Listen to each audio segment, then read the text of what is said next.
ভাই কি হয়েছে? আপনি যে আমার সাথে কথা বলেন না।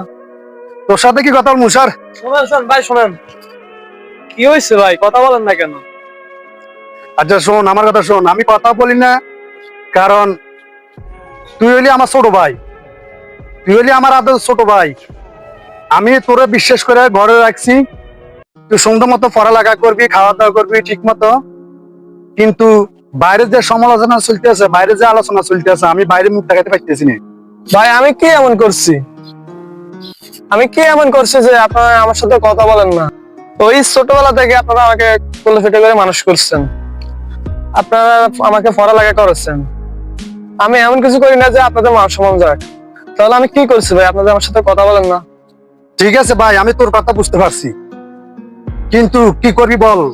গ্রামের মানুষের মহিলারা সমালোচনা করতেছে, তুই নাকি তোর বাবির সাথে নাকি সারাদিন ঘরে থাকিস, বেশি মিলামেশা করিস, কথাবার্তা বলিস, মানুষের ফাঁস কান করতে আছে, মানুষের খারাপ চোখে দেখতে আছে।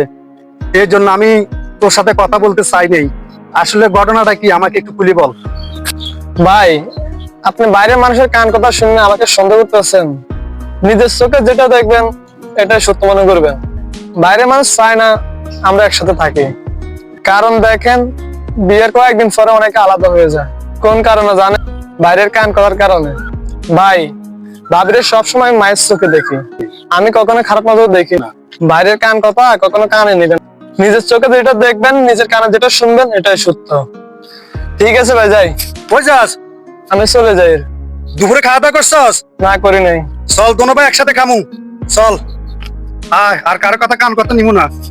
এই জন্য কখনো বাইরের কান কথা সংসারে কোনো নষ্ট করবেন না। সবাই ভালো থাকবেন, সুস্থ থাকবেন। আল্লাহ হাফেজ।